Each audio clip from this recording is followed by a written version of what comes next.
Okay, a smartphone is indeed smart. It can even measure your pulse. A lot of details, a lot of apps. But we know that almost all of its information is stored on a flash card. Music, photos, videos, text messages. We insert the card into another phone and we move the information.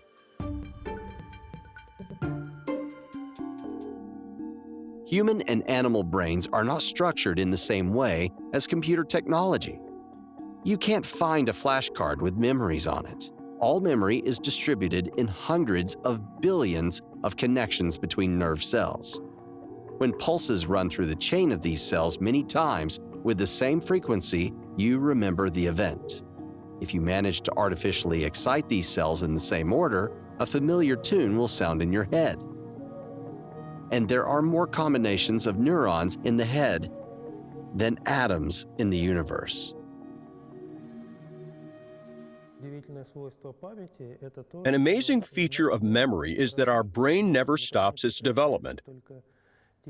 Only now its stimuli are not some kind of chemical signals as in the embryo, but psychological and cognitive events in the surrounding world. Every event that causes some sort of new surprise in the network of our cells makes our brain remember it and change and develop.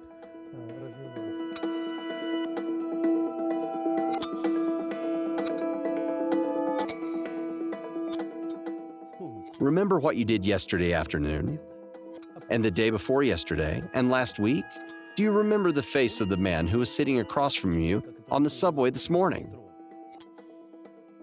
And what song did you hear on the radio when you turned it on? It's difficult, isn't it? Just think, a person can remember all states of consciousness, everything that they have ever seen or heard in their life. But we don't remember everything, all movies that will ever be shot, all books that will ever be written. Our brain will find a way to reflect all this, and a part of it will remain in our memory. Why only a part remains is a different question. We don't remember every moment of our life. We have a filter that protects our perception from overloading information, our attention. Attention is like a gate to our consciousness. In other words, we can realize something only when we pay attention to it. And we can, for example, fully identify the attention with consciousness. That is, everything that falls into our attention will be reflected on. Perhaps attention is only a part of consciousness.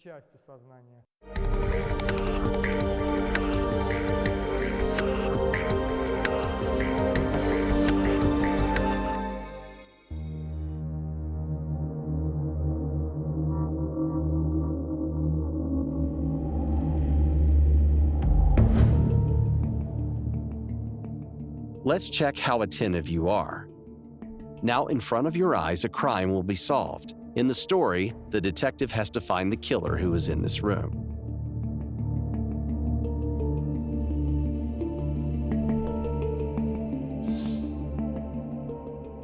You need to follow the participants of the story, not missing any details, their eyes, mimics, and gestures.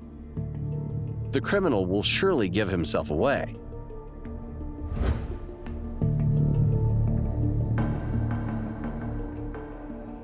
So our detective has identified the criminal.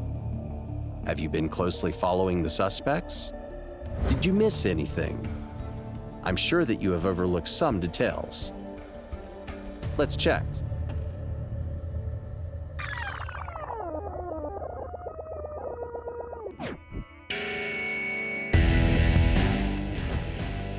Painting. Hat. Instead of a typewriter, there's an orange construction helmet. And the victim underwent some obvious changes.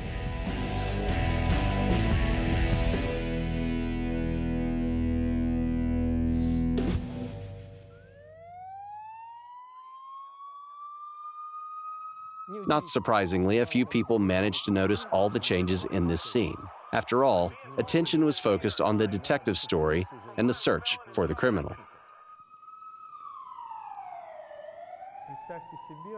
Imagine that you approach an apple tree with a lot of ripe apples growing on it.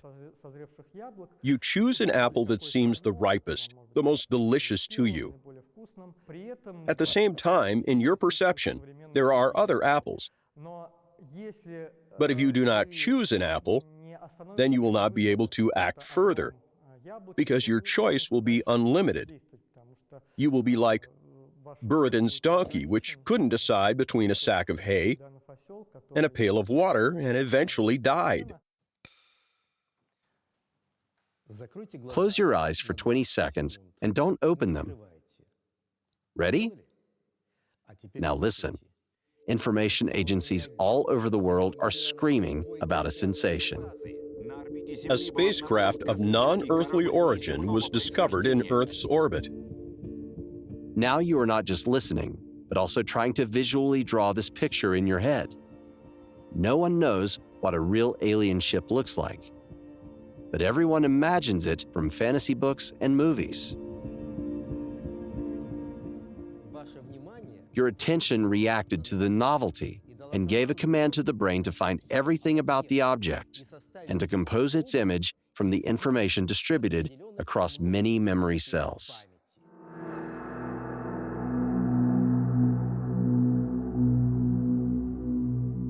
Yes, it's a scattered network. So when we talk about memory, we don't talk about one single cell in a certain area of the brain. We actually talk about a network scattered around the brain. But to some extent, that's why it helps us. Many associations, visual, sound, smell, and tactile sensations immediately create a whole spectrum for perception.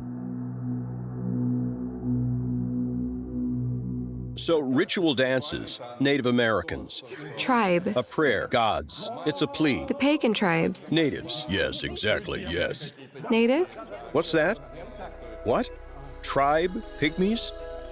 Before we begin to say or write something, a number of memories and associations connected with certain words arise in our head.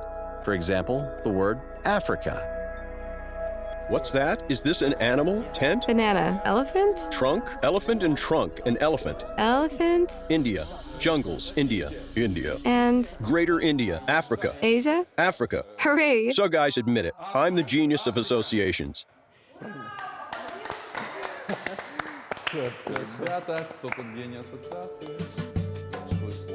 Immediately, we imagine savanna, heat, elephants, lions, zebras, tribesmen. But try to imagine something more abstract, say, a state of delight. How would one describe it in words? So you have decided on something, and you want to describe this thought, but you can't find the words for it. Have you ever had this happen in your life? Probably everyone has experienced it. And then there is a replacement. Our communicative mechanism is so sophisticated, it replaces the linguistic elements with extra-linguistic ones, timbre characteristics, intonation, prosody, and so on.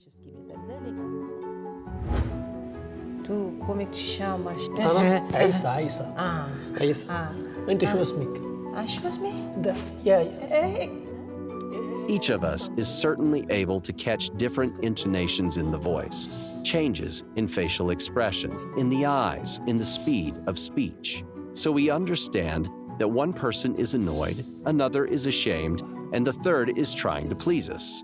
Communication is also an emotional process with an incredibly rich palette of colors and shades.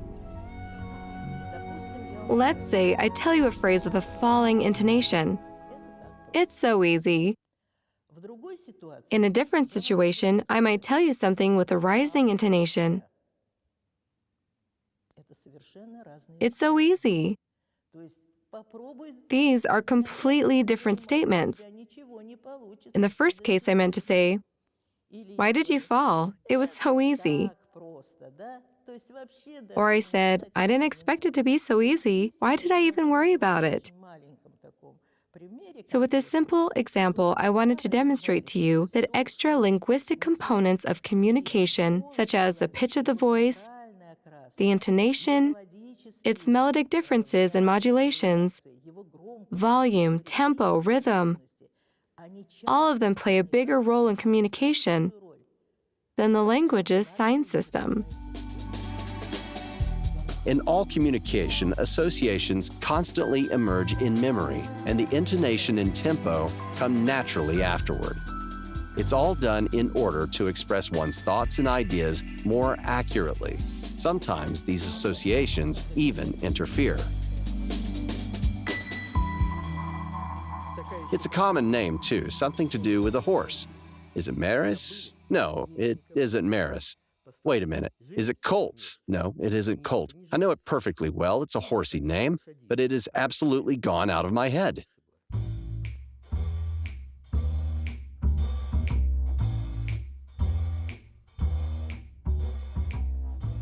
We've all been in a situation when we just couldn't remember a familiar word, for example, the title of a film or the name of an actor.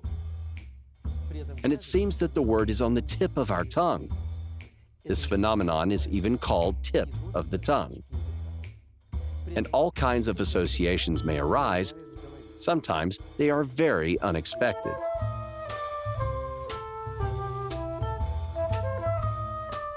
The characters of this short story about the famous Russian playwright Chekhov are trying to remember the name of a man, but their association with a horse prevents them from doing so. They think it had to do with the animal, not what it eats. Foley, Hackney, Carter, they considered dozens of different options. But only in speaking about a load of hay do they remember the name Hayes. Did you know that every time we remember something, we practically remove those memories from long-term storage and transfer them into short-term memory, giving our consciousness access to it? Once used, this information is returned to its place as if it had been re-recorded. But here's what's interesting. If something happens at this moment, for example, you remember your first teacher, and suddenly the phone rings, now this information will be closely related to a particular event, the phone call. And the next time you need to extract the teacher's name from memory, you'll remember the content of that conversation. Each time I extract some period of my life from memory, for example, I'm thinking about the place where I spent my summer holidays, I might think about where I want to go next time, and this thought will calm me down. But next time when I start thinking about my summer holidays, I'll remember not only the place I went to, but also where I would like to go, where I was planning to go next time. So what did I do? I extracted the memory, experienced new information, and rewrote the association of the previous memory trail with the new memory trail. And thus, every time we retrieve it from the memory, we rewrite it. There's a process, rejuvenation of memory. The idea behind it is that we constantly need to extract important things from memory, and when we think about them, we memorize them again. And if we don't have brain structures and systems that are responsible for memorizing those things, they begin to melt away and leave our memory without being able to be updated. The hippocampus is an important part of the limbic brain system. This structure acts as a storekeeper that places information on the shelves of our memory. One information that is not in particular demand is far away, and the one that is more important and required more often is closer.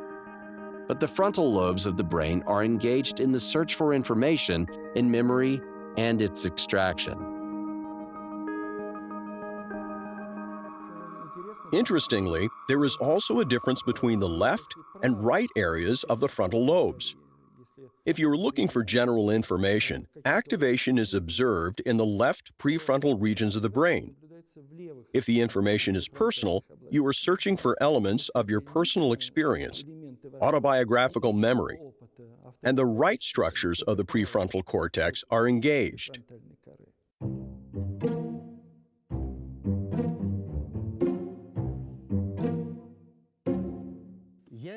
Almost every man has a box with household tools at home. Inside, there are compartments for tools with different purposes.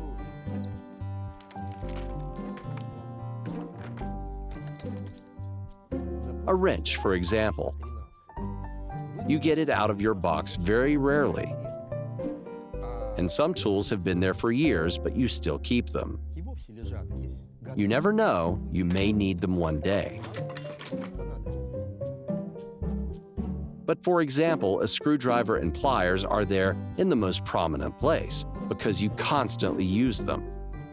Our memory is the same. The required information is stored where we will not lose it and hardly forget it, and everything else is distributed to different departments. There is so-called procedural memory. It is about how to do things, how to brush your teeth. When you get up in the morning, you don't think, how do I use this toothbrush? How should I hold it? Or to brush my teeth, which way do I brush? It's something we do subconsciously. There are different memory systems in our brain. In the brain means that there are structures responsible for our consciousness, or episodic memory, autobiographical memory. There are structures that are responsible for the development of skills, training. There are structures that are responsible for the formation of knowledge. When some of them are destroyed, very specific knowledge might be lost. For example, knowledge only about animals or knowledge about numbers. When the other ones are destroyed, an episodic memory may disappear, and this person begins his life anew as if waking up every 30 to 60 seconds. If he or she is distracted, for example, the door slams or someone comes in, the person might turn to you and ask who you are and what you were saying.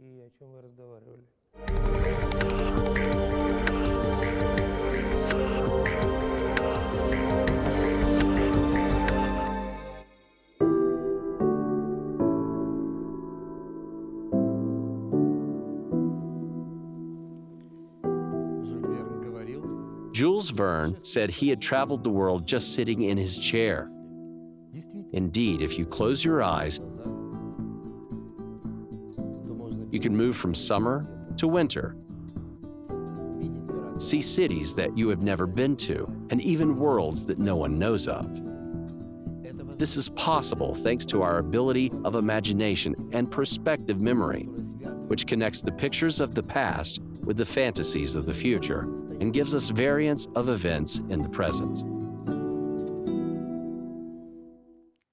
It is an outstanding acquisition of evolution, allowing a person, without spending physical effort, to imagine different scenarios for the future in their own head, thus forming strategies of behavior. Unlike humans, animals do this in reality with a constant risk to life. That's the dogmatic point of view. There are a number of scientists who say that animals can also travel in time, and they have mental time travel, and they have episodic memory. That is, they can conjure facts: what, where, when, and why. You see how a bird is flying, and you imagine that you can build a wooden ship, and someone will navigate it, and the whole construction will fly. You associate the bird's ability to fly with an imaginary ship. I think when science fiction novelists write their works, they use certain associations that are uncommon for us in reality. Dreaming, fantasizing, drawing distant perspectives in imagination is the prerogative of any person. But with some brain injuries, these abilities dramatically deteriorate or disappear altogether. As a rule, this happens when the hippocampus is damaged, which is associated with memory overriding procedures. Patients with a damaged hippocampus lose their ability to imagine the future.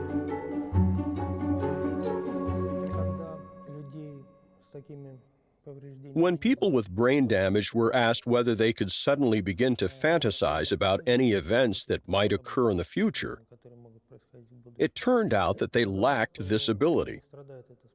We need our memory not only to savor events of the past, but to allow us to travel through time, including the future. We need both autobiographical and episodic memory for that.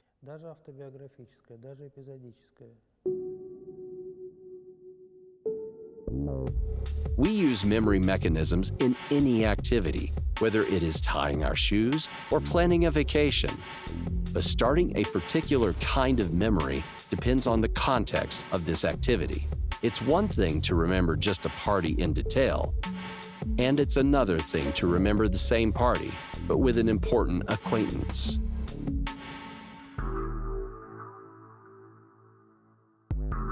Memory mechanisms depend on the emotional and semantic significance of the event and its importance for specific actions. All this is estimated mainly in the prefrontal cortex of the cerebral hemispheres of the brain, which then sends commands to the hippocampus to extract this or that information. Sometimes the number of these commands is reduced to a minimum when the last work is done and the new one has not yet been started, or when things become unimportant. Even if there's a raging sea of information, a flashing of faces on the street, traffic, phone calls, but suddenly you sense a familiar fragrance in the crowd, then the prefrontal cortex sends requests to the memory, activates attention, and the hippocampus gives the result, a recollection.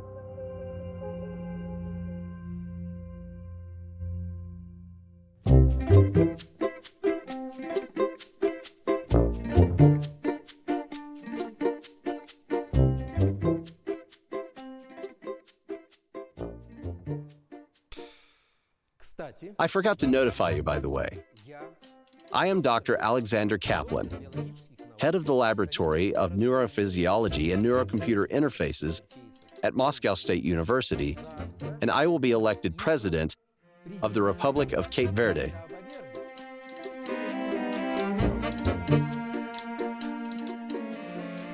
Someone will laugh, someone will think me crazy, but someone will take it seriously. Anything can happen.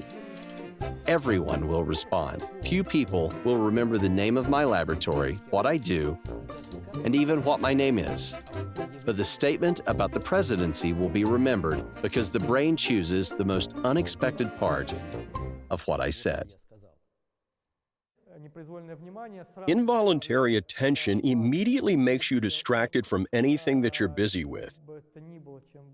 It's kind of telling you, look, there's something going on right now, which may be more important than what you're doing at the moment.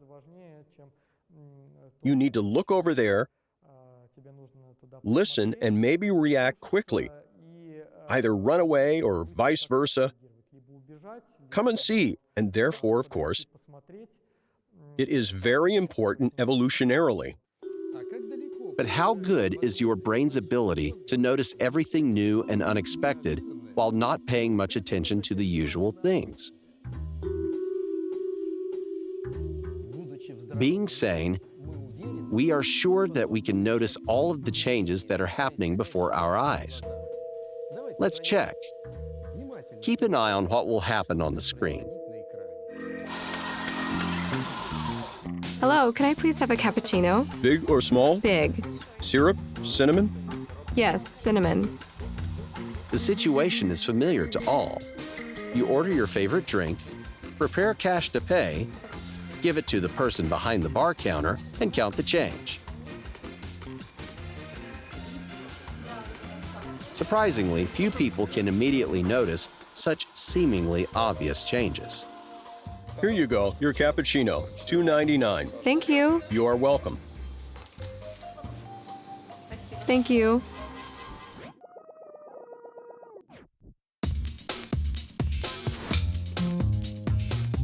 The thing is, we don't have to be focused on something. It's enough to be distracted just for a moment, and now we no longer see how another person appears instead of the first person.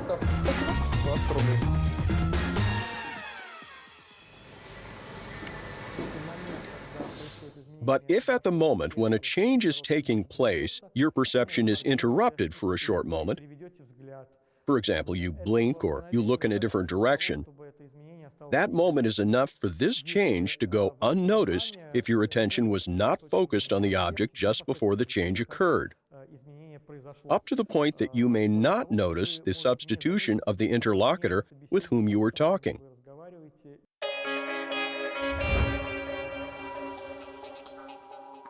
1, 2, 5, 6, 7.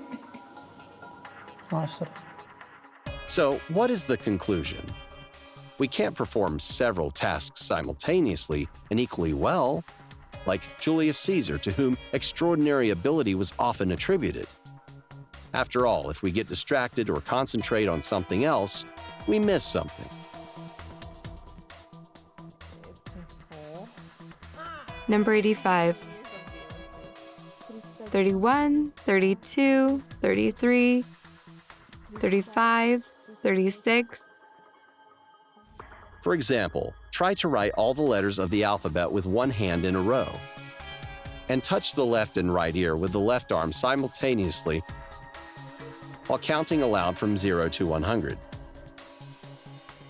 31, 32. I got lost with K, L, M, 1, 2. No, it's just impossible to do. I have to rewrite the alphabet. K, L, M, N, O, P, Q, R. No, I'm clearly not Julius Caesar. In general, it is believed that only 2% of people on Earth have the same ability as Julius Caesar. In multitasking mode, we usually work poorly or we alternate the tasks. For example, we postpone the book while we talk on the phone, or turn off the TV if we need to prove the Pythagorean theorem. That's okay for us. 1, 2, 3, 4.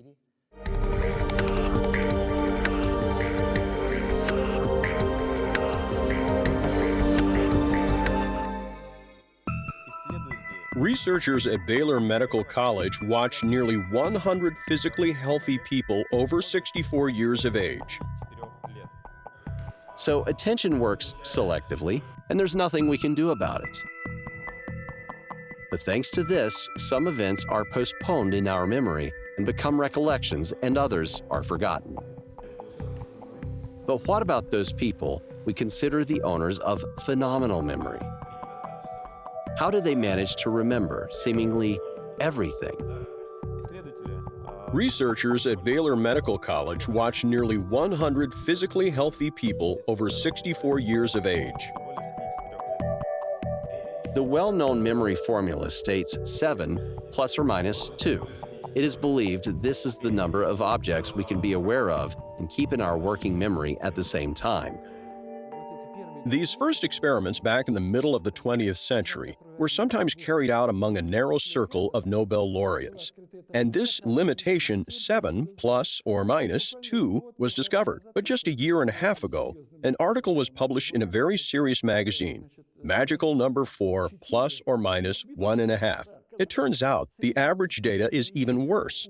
The number is smaller, and some people in some situations are able to remember and work with only one object. So the magic number is equal to 1. Let's check how this formula works. The participants in the experiment must remember 20 pictures, which are shown to them at intervals of 2 seconds. The first one? An ant. No. Oh, a ladybug. A ladybug, yes. That's right. Then, an ant. An ant. Okay, next, a butterfly. Yeah, I think it's a butterfly too. That's right, yeah, okay. An elephant. Elephant? Together, yes, an elephant. But I don't remember what came I next. can't remember. Try it. A turtle. Or a giraffe. So our participants were able to reproduce a sequence of only 4 images. And now a man with supermemory enters the competition. A ladybug. Yeah. And then an ant. Yes. Then a butterfly, an elephant, a mushroom, a giraffe, a turtle, a mushroom, a stork, a fir tree, a camel, A camel. a bear, A bear. a fox, A fox. a penguin, Amazing. a tiger, a bee, strawberries, an owl, next bullfinch, and a dandelion. Dandelion. That's great. People with similar abilities can easily remember not only bright pictures and images. A 16-digit credit card number? Easy. Just look at it for a few seconds. 5136, 100. Then 9140, Yeah. 5861, Okay. and finally 6713. Yeah. Next card. So 4268, then 1070. Yes. Then 4767. Yeah. And 8943. Yes. Yes. That's great. Some people can easily remember and reproduce huge sequences of numbers and large volumes of texts. And some remember everything. Such a phenomenon is called hypermnesia.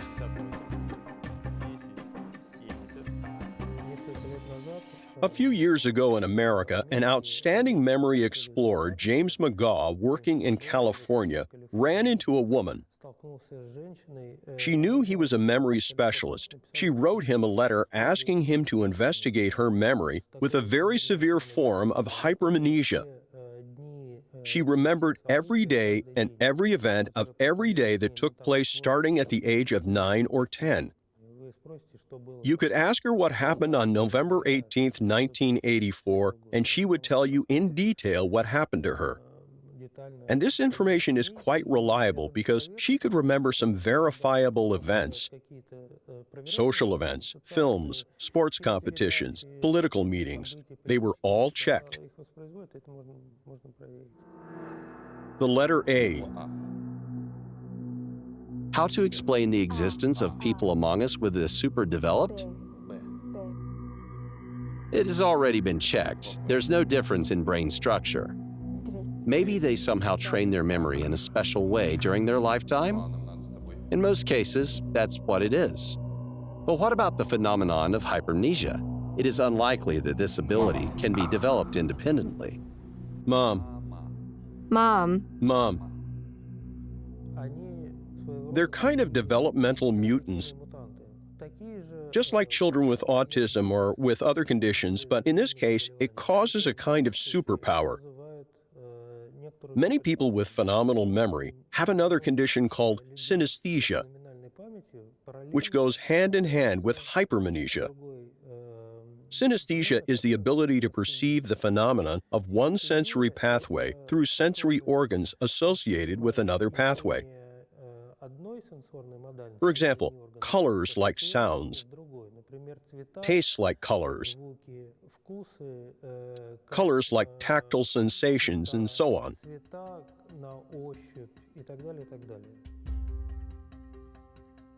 The human brain is arranged in a way that all our main systems work for communication, perception, memory, attention, imagination, thinking, and of course, speech.